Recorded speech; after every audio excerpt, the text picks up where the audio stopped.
Olá, boa noite.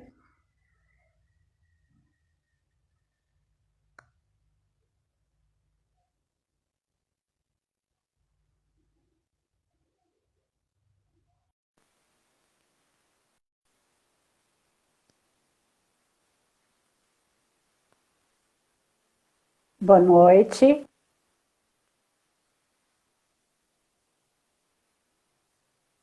Tati.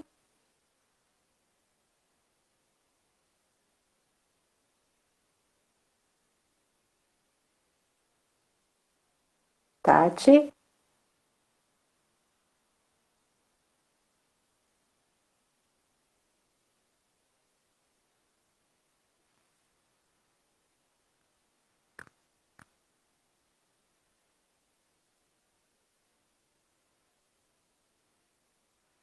Cadê você, Tati?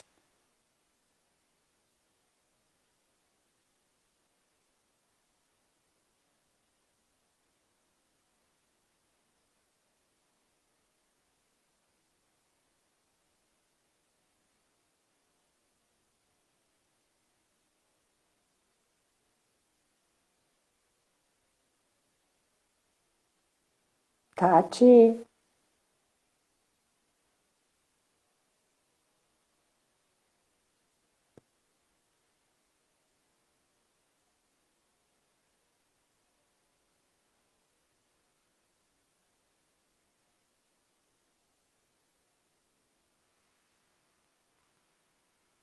Chegou, está chegando.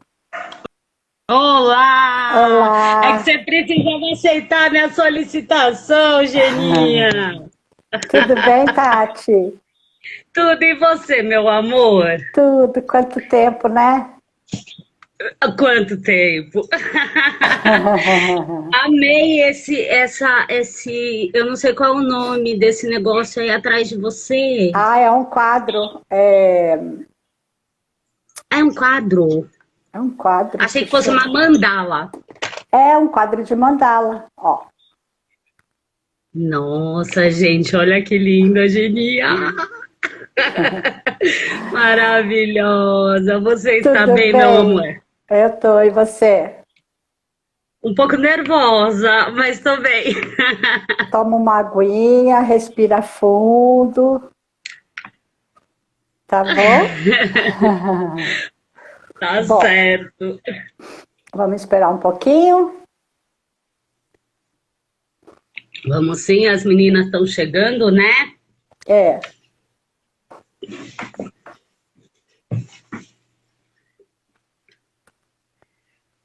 Ai, vamos ai. lá. Bom, eu Boa noite, vou meninas. me apresentando. Eu sou Eugênia, eu sou uma alcoólica em recuperação, sou conselheira em dependência química e sou membro e parceira da Associação Alcoolismo Feminino. Hoje eu e a Tati vamos fazer uma live aqui dentro do Alcoolismo Feminino, falando sobre a contribuição da conselheira em dependência química no processo de recuperação das mulheres mães. Falar um pouquinho da maternidade, falar um pouquinho da maternagem, falar um pouquinho da mulher na ativa e da mulher em recuperação. Ok? Então, vamos lá, Tati. Maravilhosa. Pode se apresentar, por favor. Eu sou Tati, eu também sou mais uma alcoólica. Hoje eu estou em recuperação também. Há 5 anos em recuperação, né? Também sou conselheira em dependência química, parceira da Associação Alcoolismo Feminino e muito grata também a tudo que essa associação vem fazendo por mim. Grata também a Geninha, né? Que é particularmente minha madrinha, que me acompanha em cada um dos meus passos e me auxilia aí nessa. Eu não vou dizer luta, porque não é mais uma luta contra o alcoolismo para mim, mas na manutenção da minha sobriedade. Perfeito, perfeito. Existe uma troca, né? De parceria, de de recuperação, uma estendendo a mão para a outra, uma ouvindo a outra, uma aconselhando a outra, e isso é muito importante para a nossa recuperação. Sozinha eu não consigo, então eu preciso de vocês. Muito Já bem. tentei, mas não consegui. Gente, nem começou a live ainda. A louca já tá chorando. É porque não dá para lembrar, né, da associação e de todo essa uma mão pela outra, uma estendendo a mão para a outra, uma auxiliando a outra, o quanto isso é verdadeiro e bonito, né? O quanto nós estamos sempre tão ligadas, né, umas às outras, essas mulheres todas unidas num só propósito, isso me emociona demais. Muito bom, é isso mesmo, é emocionante mesmo. E muita gratidão, né, Tati? Muita gratidão. Muito. A gratidão também, eu acredito que seja o fator que mais nos emociona, né? Mas vamos lá então, Tati. Vamos começar. Por onde você quer começar? Então, eu até anotei alguns pontos, porque eu poderia me perder, né, durante o processo, então não liguem que eu vou olhar aqui do ladinho, que eu estou consultando aqui, né? E eu queria falar do papel da conselheira sobre o alcoolismo da mulher, né? Bom, quem é a conselheira em dependência química? Nós, as conselheiras em dependência química, somos profissionais, né? Nós somos profissionais que estão ali dedicadas, né, a auxiliar justamente nessa caminhada, né, dessa alcoólica que está em recuperação. Como nós auxiliamos? Primeiro, terapia do espelho, né? Eu vou trazer para ela meus exemplos que eu já ouvi em partilhas, exemplos vividos, tanto por mim como até por outras pessoas que eu conheci, né, para que ela se identifique.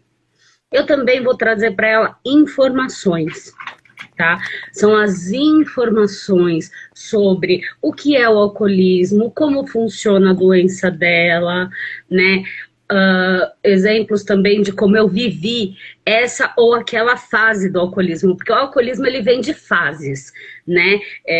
Ninguém bebe hoje uma determinada bebida e amanhã já é alcoólico. Isso tem um processo. E eu vou trazer para elas o processo, como funciona e como eu passei por cada um desses processos e como eu estou hoje. Desculpem o nervoso. Duas coisinhas, Tati, que eu quero já te interromper. Então, claro, por favor! Você começou a falar que as conselheiras em dependência química, elas são profissionais em dependência química. Como que elas se tornam profissionais? Estudando. É de uma maneira bem simples, estudando, trazendo um pouquinho da minha história, né?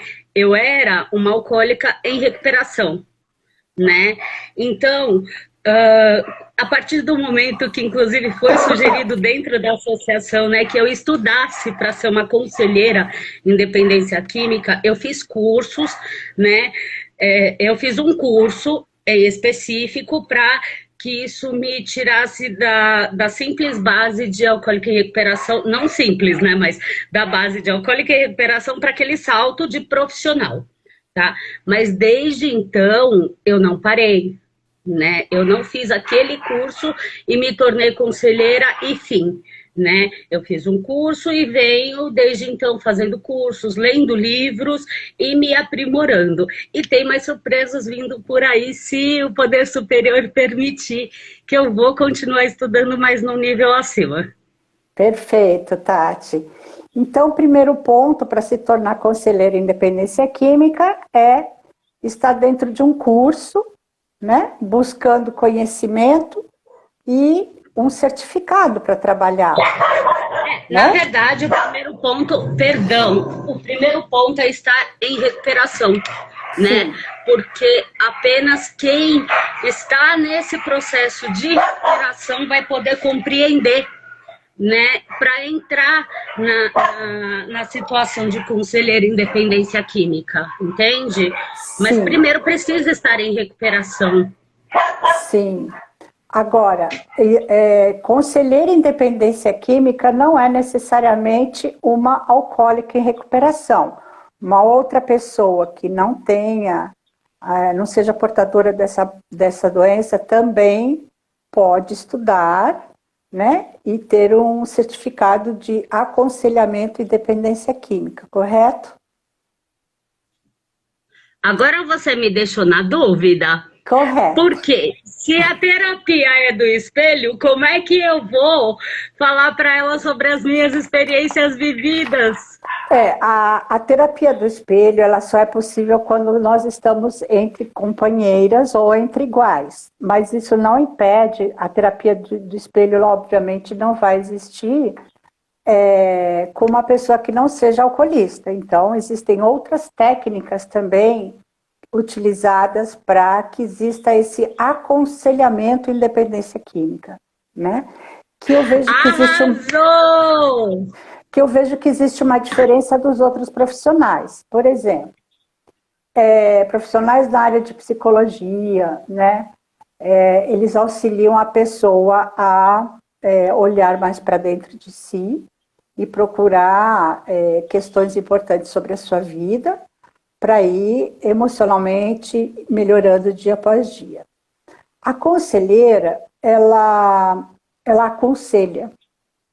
Ela é o elo entre esses profissionais, né? Nós Exato. trabalhamos juntinhas, né? É até legal que a Geninha tá falando. Primeiro, Geninha, agradecer por me elucidar.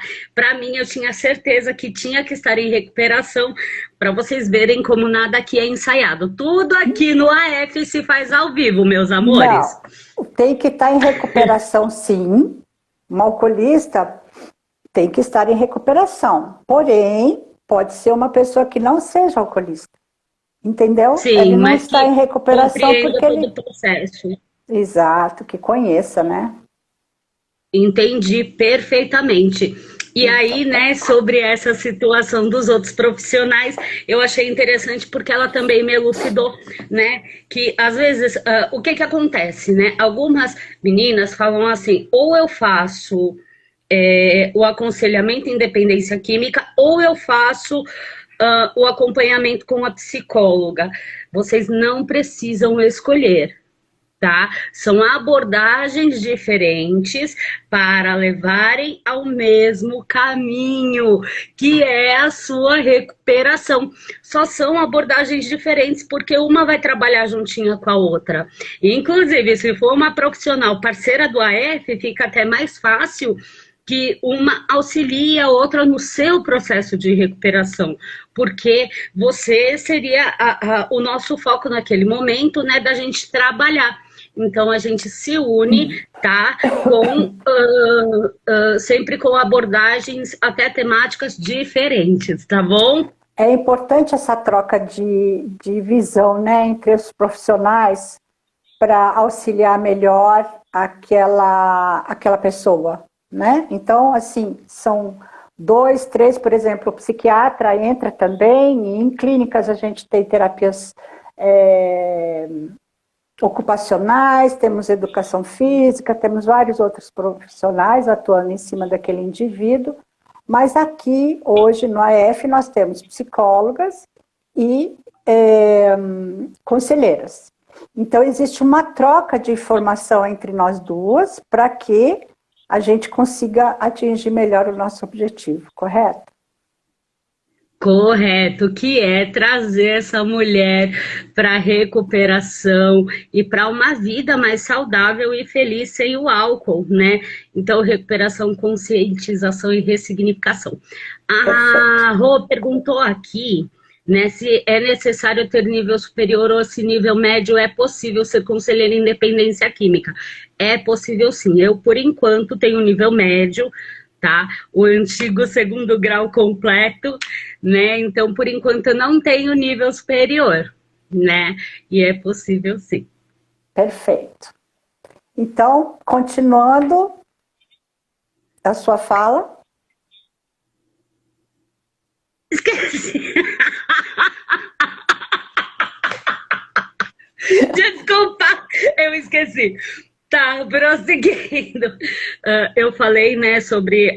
tá. É importante também falar, né, que profissionalmente nem sempre existe, né, na maioria das vezes, o que é indicado, existe uma ligação de amizade, tá? Entre a paciente, que a gente chama, né, e a conselheira em dependência química, né?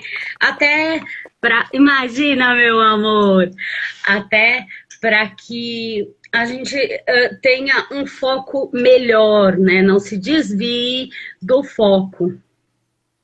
Exato. E eu acho que eu não estou esquecendo de alguma coisa como profissional, porque às vezes é o nervosismo e às vezes é muita coisa para lembrar. Deixa eu ver aqui nas minhas anotações. Tá bom. Você falou quais são as atribuições, né, exclusivas das conselheiras, aconselhamento com vistas à recuperação das usuárias de todas as substâncias psicoativas, é um elo entre os profissionais de nível superior. Eu estava esquecendo de falar, né, Geninha, que nós conselheiras, nós estamos atualmente, né, na Associação Alcoolismo Feminino. O que não significa que nós não aconselhamos sobre todas as outras substâncias, lícitas e ilícitas, tá? Correto. O álcool, ele é uma droga, porque ele é uma droga lícita, tá? No entanto, nós falamos sobre todas as outras, tá? Todos os outros, as outras drogas, as outras substâncias químicas. Por isso nos chamamos conselheiras em dependência química, tá? Certo. Nós falamos, não tem problema.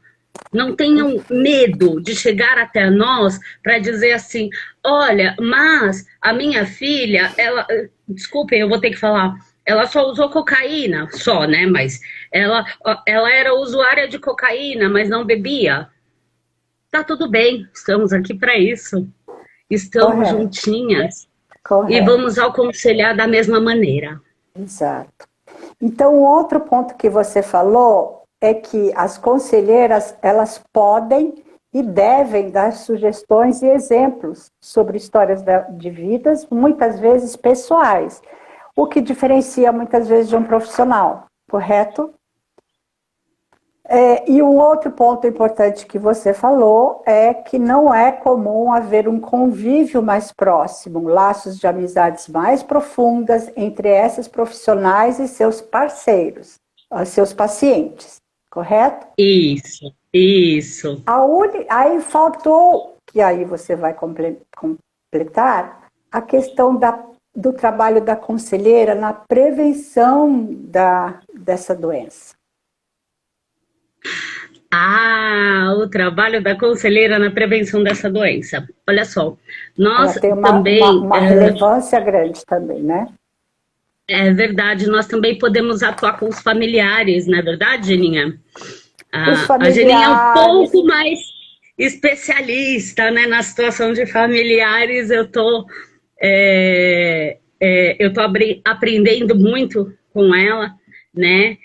E inclusive com os familiares, que é uma experiência incrível ouvir, entender e particularmente sentir, né? Porque eu também sou familiar de um alcoólico que não está em recuperação. Então, eu primeiro tenho aprendido, né, a lidar com tudo isso para também trazer a minha experiência à família dessas mulheres aí que estão com a gente, né? E também aconselhar.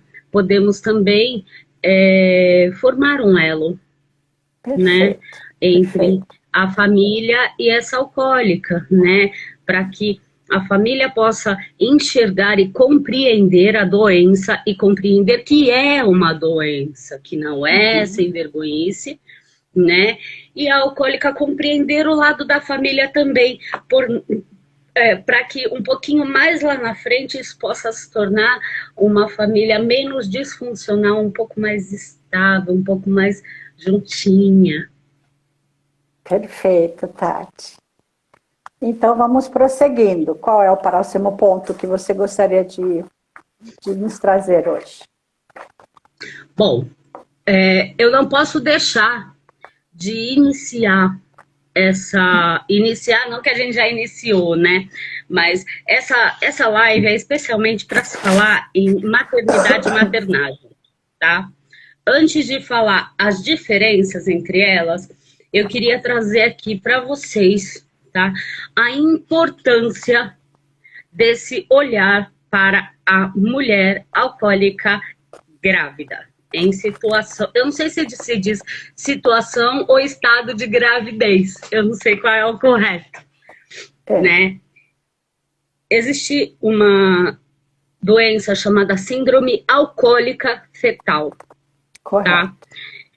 Essa doença ela acomete bebês, né, que estão de mulheres que estão no uso descontrolado do álcool. Tá? Porém, não existe uma quantidade aceitável para a mãe beber.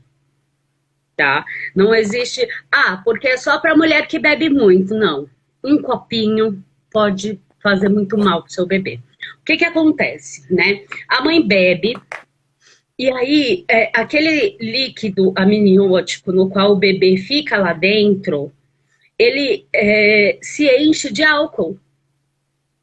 Então, mesmo, vamos supor, a mãe parou de beber 1h da tarde, sei lá, eu não sei exatamente o tempo, mas 4h da tarde, aquele líquido ainda está cheinho de álcool. Ou seja, o bebê está envolto em álcool.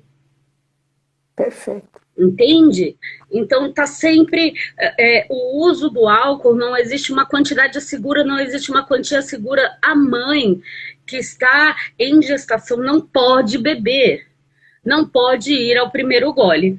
No entanto, nem um pouquinho, né? Nem um pouquinho. Gente, uma latinha? Nem uma latinha. Para o bebê faz muito mal, né? Eu até anotei aqui para eu não esquecer, né? Muitas mães fazem o pré-natal e não falam a verdade para o médico, tá? Elas estão lá fazendo o pré-natal e não falam, olha, eu bebo um pouquinho. É muito importante falar da sua dificuldade, se você estiver com dificuldade de parar, e falar que seja, eu bebo um pouquinho. Já existiu lá atrás os médicos que diziam, beber um pouquinho não tem problema. Tem sim, gente. Tem sim. Mesmo que o médico diga não tem problema, pesquise. Pergunte, a associação está aí para isso. Se vocês tiverem dúvidas, perguntem lá nos grupos regionais, peçam ajuda minha, da Geninha, da Estela, de qualquer outra profissional que vai poder te aconselhar em relação ao uso do álcool, tá? E eu queria falar sobre... Tá. A SAF, ela compromete toda a estrutura neurocognitiva e comportamental da criança, assim como desenvolve a microcefalia, que constitui naquela cabeça diminuída. Porém, tem outros, eu só não quis descrever porque era muita coisa, né? Fisicamente, existem outras situações que podem apresentar, né, a síndrome alcoólica fetal, além de toda essa situação neurocognitiva, né, que é a criança ter déficit de atenção, ter dificuldade de aprendizado, né, tem muitas coisas, né, dificuldade de relacionamentos, né, então, olha quanto você pode evitar, né, para o seu bebê, para o seu filho, né, evitando o primeiro gole. Isso falando de maternidade. E eu acho que Ah, tá. Desculpa, Geninha, só para encerrar. E também, após o bebê nascer, não pode beber enquanto está amamentando, porque tudo vai para o leite da mãe. Tudo que for para o leite da mãe, consequentemente, para o bebê. Desculpa, Geninha, era isso. Ótimo. Eu só queria complementar de que, assim como para as alcoolistas, no momento em que nós paramos de beber, nós entramos numa síndrome de abstinência, né? Todo um processo de abstinência que não é fácil, né? É muito complicado. O bebê, por consumir indiretamente, né, o álcool da mãe ou diretamente, ao nascer ele também vai sentir falta daquele álcool, né? Então o bebê também vai entrar em abstinência. E eu já presenciei alguns bebês recém-nascidos em abstinência. E é muito triste, né? É muito triste. Muitas mulheres ainda não têm essa informação do quanto que é maléfico, né, o uso de bebidas alcoólicas na gestação, porque muitos também nem veem o álcool como uma droga, né? Então, isso vai se complicando, mas é extremamente sério, né, esse consumo da mulher na gestação e na amamentação. Muito bem. É verdade, eu nem imagino como deve ser um bebê em abstinência, porque se para nós, para mim, posso falar de mim, se para mim foi tão difícil a abstinência do álcool, imagina para um bebezinho que acabou de chegar ao mundo, que não tem noção do que estava acontecendo na vidinha dele. Ele vai tomar glicose, ele vai entrar no mesmo processo que nós, porque ele também pode vir a falecer. Pela Entendeu? abstinência. Exatamente, porque o coração fica acelerado, né? E então, assim, é muito sério, muito sério. Falando Muito de bem. coração, partiu o meu nesse momento. Muito bem, vamos prosseguindo. Qual o próximo ponto? Bom, eu gostaria de falar, Geninha, as diferenças.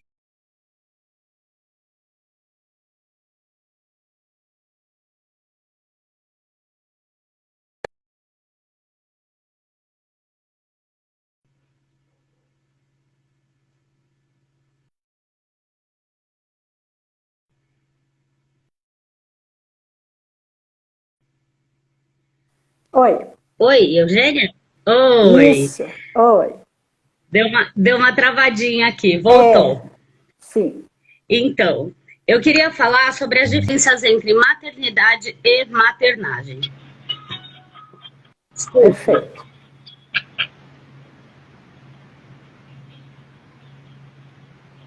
Só um minuto.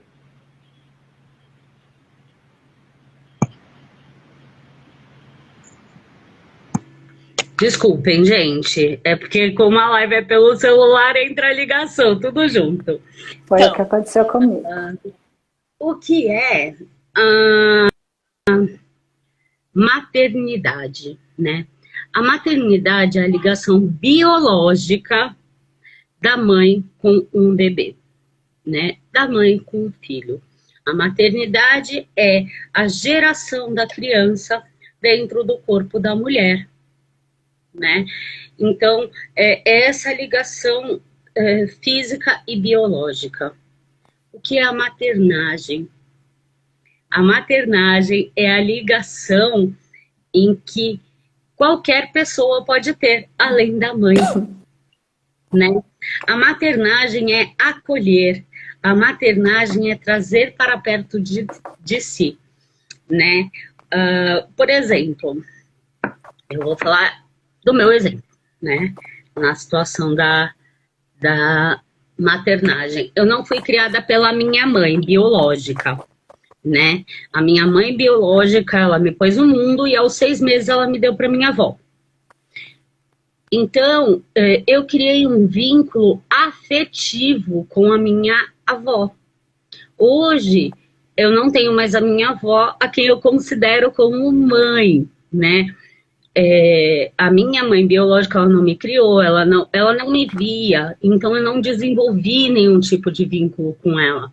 Às vezes pode acontecer de existir a maternagem com a mãe biológica e com uma avó, com um outro parente, né?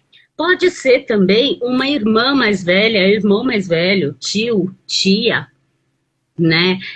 Avós, como foi o meu caso, né?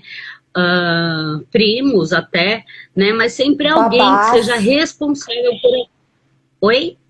babás, Babás, importante, babás. Muitas vezes se cria o vínculo da maternagem com as babás, né? exato. Para aquelas pessoas com um poder aquisitivo maior, às vezes a mãe biológica, ela tá ali. Ela convive dentro da mesma casa, no entanto, ela não desenvolveu um vínculo de maternagem com aquela criança.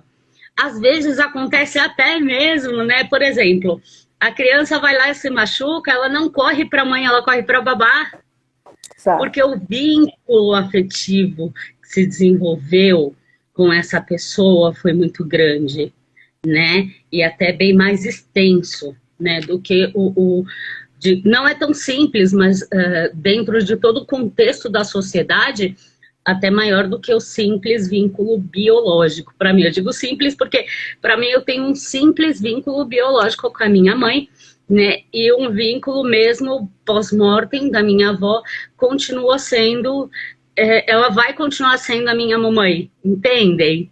É mais ou menos o que Sim, eu queria trazer, assim, né? sim. O que mais? Pera que eu tô lembrando. Até nessa história, né, da maternagem, eu queria trazer aqui, né, sobre a minha experiência. Ah, A sua eu me lembro, confiança. Isso. então, eu me lembro que teve uma vez que a minha mãe, Lucy, ela foi até o portão. Eu raramente a via, né? Ela morava até perto da minha casa, mas eu raramente a via, né? E ela foi até o portão de casa com uma roupinha. Fiquei com medo e eu me agarrei literalmente na barra da saia da minha avó, né? Eu chamava a minha avó de mãe, nunca a chamei de vó, né? Sempre foi minha mãe. E eu me agarrei na barra da saia dela e eu sempre senti que eu sempre tive esse vínculo de confiança com ela.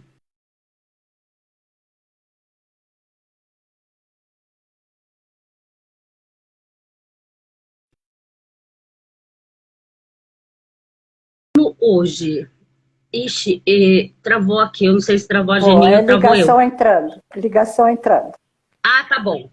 Ah, tá bom. Então, como eu posso dizer assim para vocês, para ser bem mais simples, né? Quando eu ficava com medo, mesmo depois de adulta, gente, mesmo depois de casada, eu nunca corri para Lucy para pedir socorro. Essa ligação emocional, esse pedido de socorro sempre foi, essa confiança sempre foi para minha avó, sempre foi com ela, né? Só que juntamente com a minha avó, eu também fui criada com os meus tios, para vocês verem como uma coisa acaba levando a outra, né?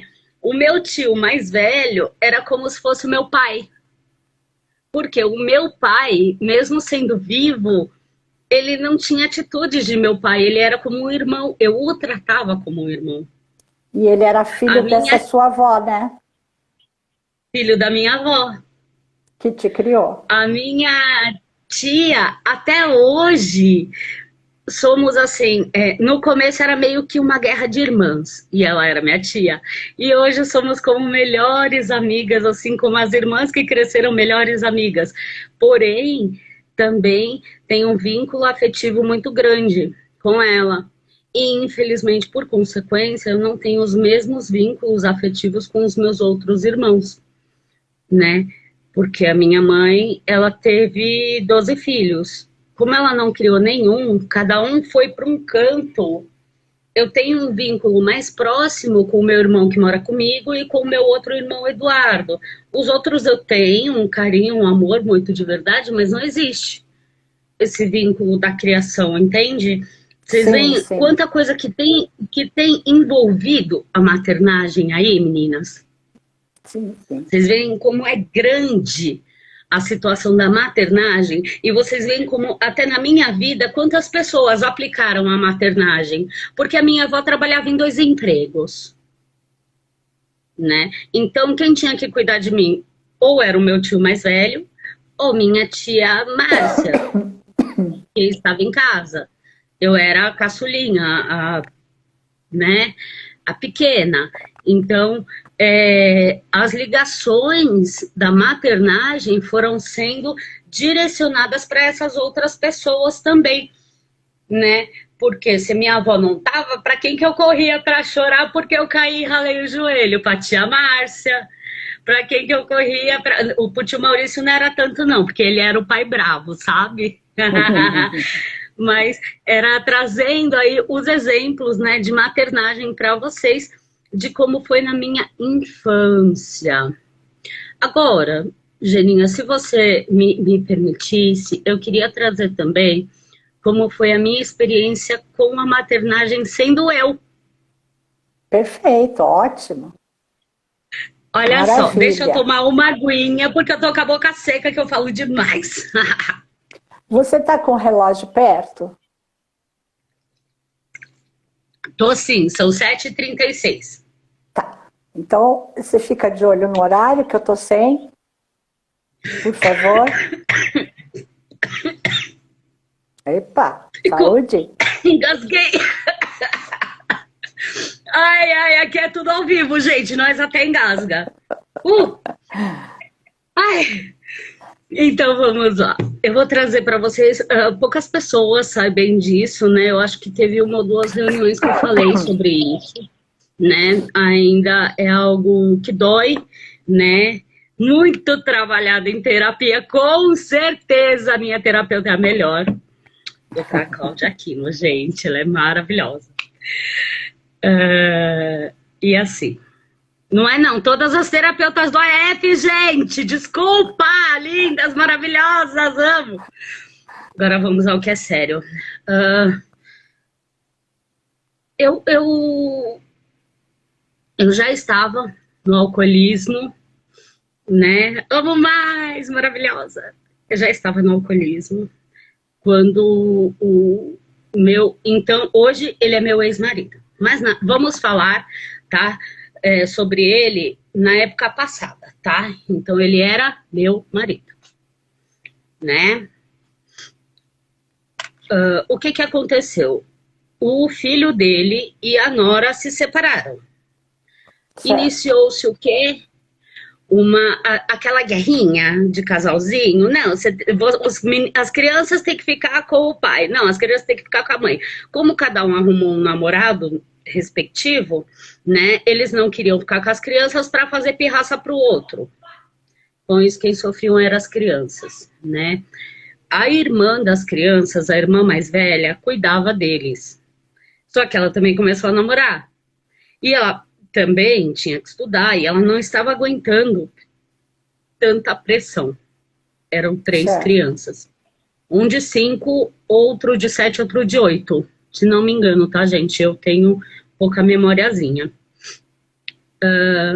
E aí, o que estava acontecendo? A maternagem não estava sendo exercida pela mãe.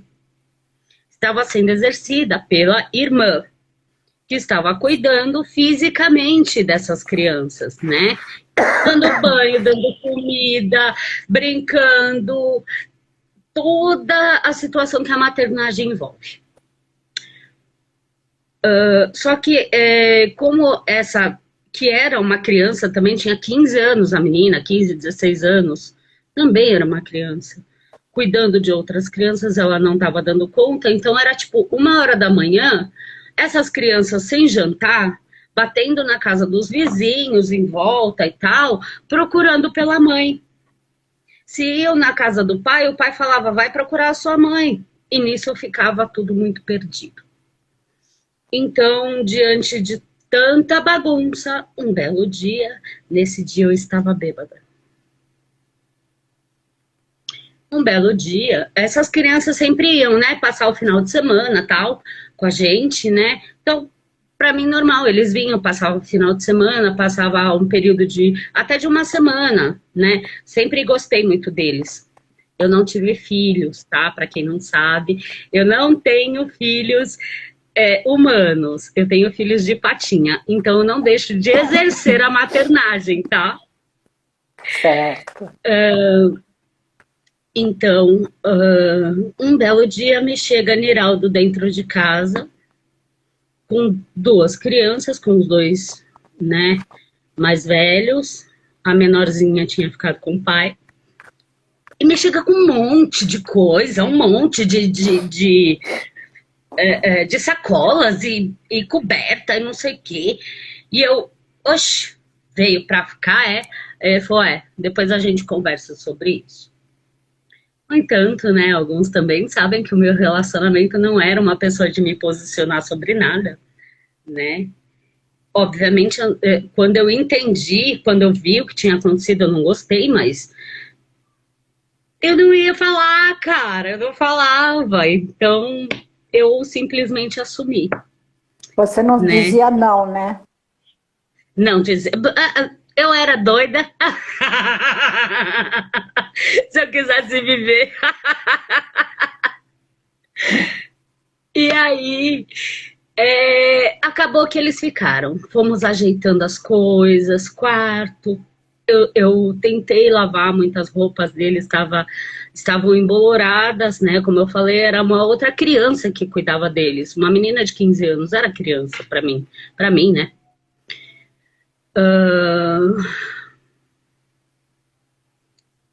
E depois, tipo, a gente foi dando um jeito. Mas o que que aconteceu, né? A Tati não tinha filhos. E a Tati gostaria muito de ter.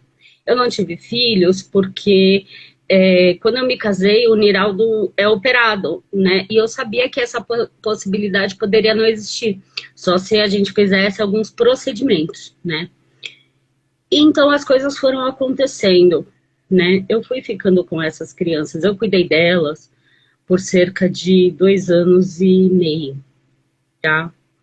Só que 2 anos e meio convivendo todos os dias, leva na escola, vai em reunião, faz comida, manda dar banho. Manda dar banho não, gente, que não é o cachorro não. Eita, é a criança. Dá o banho! Manda tomar banho, né? Que eles já sabiam um pouquinho, né? Já sabiam se cuidar, já eram até grandinhos, né? Eu só tinha que acompanhar um pouco mais. Porém, exigia atenção. Mas o que que aconteceu? Gente, a Tati era uma alcoólica. E a doença do alcoolismo, ela tende a evoluir. Perfeito. Eu já estava dentro da doença do alcoolismo, eu já estava no consumo bem desregrado do álcool. Quando eles Bastante chegaram, desregrado. né? Quando eles chegaram, entendem? Sim. Não foi uma coisa que aconteceu do nada. Então, assim, eles chegaram, eu já estava no uso, só que por um tempo eu consegui disfarçar. Mas é uma doença. Então, por um tempo, até dei um jeito.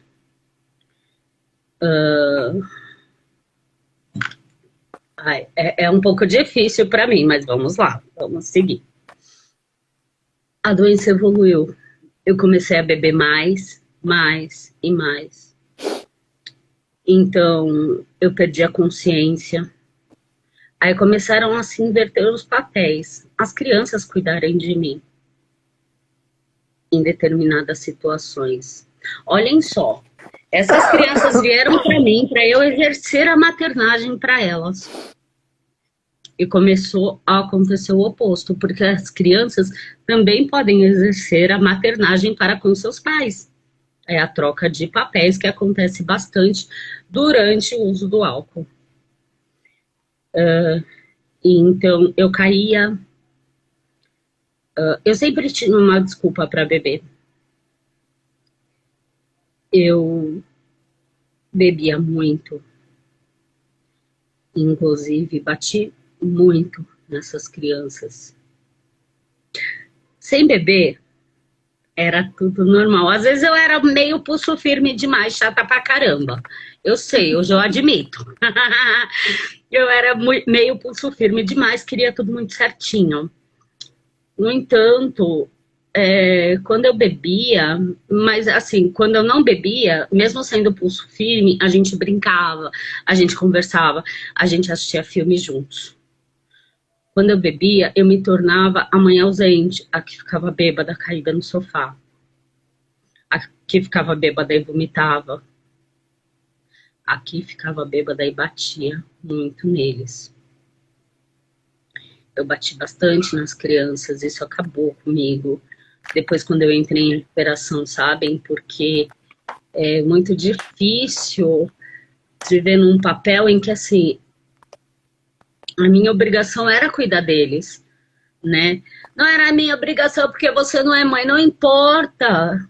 Eles foram entregues aos meus cuidados para isso, para serem cuidados. Eles não podiam se cuidar, gente. E eu abandonei toda essa responsabilidade, né? E ainda fiz pior, ainda fiz eles sofrerem dentro da minha doença. Hoje eu consigo me perdoar, hoje eu consigo compreender que a minha doença falou mais alto, hoje faço terapia, muita terapia, né? Porque também faz parte, né, do nosso trabalho como conselheiro em dependência química, essa situação, porque olha só, enquanto eu estava no uso, aquilo doía. No dia seguinte que eu bebia, eu estava de ressaca, aquilo doía pra caramba, mas no outro dia eu estava bebendo de novo. Eu anestesiava tudo. Mas quando eu entrei em recuperação, eu acho que foi a primeira culpa que eu tive que lidar mais pesada, entende, Geninha? Foi essa primeira culpa de ter tido as crianças. Inclusive, eles foram embora por causa do álcool, né? Eu bebi muito. Resumindo, né? Teve uma confusão aqui e eu bêbada bati que era namorada e, no caso, esposa do filho do Biraldo, que era o pai das crianças, que mesmo morando perto, ainda não... Tanto, gente, que ele não cuidava, né, não exercia o papel dele, que ele nem viu o que estava acontecendo com as crianças, né? Só nesse dia mesmo que eu muito bêbada bati na mulher, e aí ele ficou muito bravo e levou as crianças embora. Ou seja, eu desenvolvi um amor muito grande, um apego muito grande por essas crianças, né? E o contrário eu sei que também, né? Tanto que até hoje o Kevin veio aqui, quem participou do encontro de São Paulo, o Kevin teve presente lá no primeiro encontro de São Paulo, né? A Karen não é tão presente, mas sempre que possível a gente se fala. Eles compreenderam, me perdoaram, me dão a maior força, me dão muita força. Mas o que eu queria trazer para vocês aqui como exemplo de vida, né? Eu posso não ter gerado uma criança, né? Mas quanta coisa que eu tenho para trazer aqui sobre maternagem para vocês. Como foi a maternagem na minha infância e como foi a maternagem na minha fase como alcoólica, né? Essa irresponsabilidade que a gente chama, né, de ter deixado de lado as nossas responsabilidades para com essa criança, os cuidados principais, né, os cuidados principais não, básicos, eu diria. Gente, eu fui em reuniões de bêbada. De escola. E olha, reuniões da escola, eu ficava quietinha pra ninguém perceber que eu tava bêbada. Eu não falava um A. Eu nem sei, sinceramente, como é que eu assinei os papéis lá. Não sei, sabe? Mas foi. Eu fui em reuniões deles bêbada. Eu levava, ou eu ia buscar. Teve situações em que eu nem me lembro. 49. Em que eu nem me lembro como eu cheguei com eles em casa. O que me preocupava, assim, eu sempre tentava fazer coisas que eu considerava perigosas, então não deixava cuidar, mexer no fogo, né, para fazer comida, nada disso, entende? Eu tentava fazer, mas quantas vezes a comida saiu ruim? Quantas vezes eu não sei nem se comeram, se não comeram.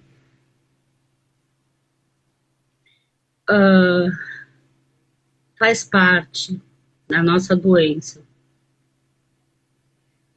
Mas o que eu posso dizer, é que também passa a culpa.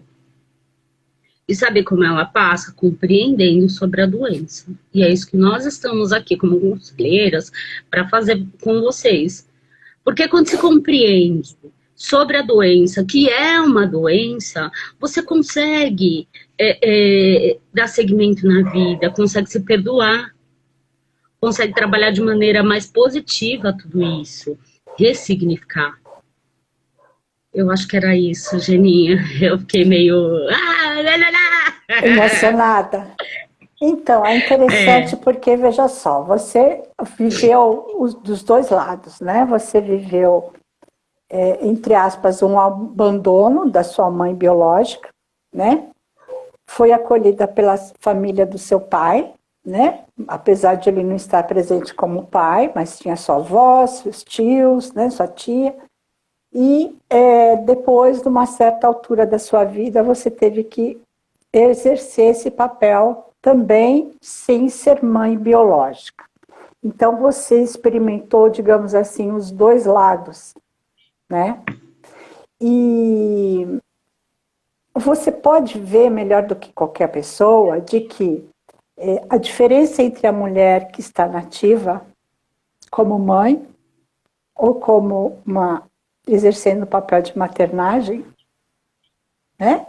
E a mulher que não está nativa. A qualidade do relacionamento entre a mãe que está sóbria, né? A gente entende muito bem que é uma doença, né? Ninguém quis ser portador dessa doença, né? Ninguém tem culpa de ser um alcoolista, porém, a partir do momento em que nós compreendemos que nós temos essa doença, nós temos sim a responsabilidade de tratá-la, né? Isso eu acredito que qualquer ser humano, apesar de ser uma escolha. Agora, para a mãe, né, é uma responsabilidade maior, eu acredito, né? Porque você precisa pensar, a partir do momento que você se torna mãe, você não pensa mais só em você, né?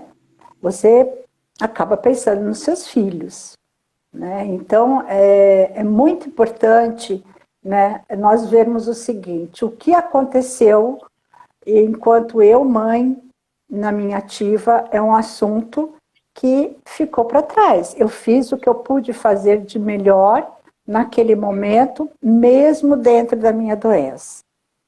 A partir do momento em que eu realmente aceitei a minha doença e optei por entrar em recuperação ou em reconstrução, aí tudo foi melhorando no sentido de meus filhos também, os vínculos, os laços irem se formando novamente, né? E uma coisa que nós conversamos, né, Tati, é a questão de que quando esse laço de maternagem é rompido entre os filhos e a mãe biológica, existe outras pessoas, outros adultos vão exercer esse papel, né? É verdade, você me lembrou bem, né? Eu achei maravilhoso. Geninha, eu queria ouvir primeiro o seu exemplo para eu desenvolver através do seu exemplo aí. Então, comigo aconteceu o seguinte, eu tive meus filhos, né, e ainda a doença do alcoolismo não tinha se desenvolvido. Na infância deles, né, no meio da infância deles, um pouquinho antes do meio, a doença foi se aproximando e foi se desenvolvendo e foi progredindo. Eu sempre fui uma mãe carinhosa, atenciosa e protetora. Eu quis ter meus filhos, então eu tive filhos porque eu desejava ser mãe, né? Então isso foi muito importante para mim. Mas quando a doença do alcoolismo se aproximou, eu fui trocando, né, a presença deles pelo álcool. Então eu fui me afastando da minha criação com eles, do meu papel de mãe com eles, porque eu estava obcecada pelo álcool, né? E na nossa casa tinha o pai deles. O pai deles tinha um outro temperamento, então era uma pessoa mais rígida, mais brava, mais autoritária. E isso fazia com que eles se aproximassem mais de mim. Eu estou falando da minha visão, posso estar errada, segundo a visão dos meus filhos, mas na minha visão, né, não existia uma proximidade tão grande quanto comigo. E então, durante o meu alcoolismo, o pai, ele começou a exercer o papel de pai e mãe, né? Porque ele foi exercer a maternagem ali. Né? Não sei nem se é correto falar que exercer o papel de pai e mãe, porque exercer o papel de pai é exercer o papel de pai, né? Então, assim, só o que eu quero dizer, assim, houve uma troca, digamos assim, da maternagem naquele momento. E eu me lembro muito bem que uma das coisas que eu sentia e que eu pensava, o alcoolismo me trouxe uma coisa boa, porque fez com que meus filhos se aproximassem do pai deles e o pai deles, dos filhos, entendeu?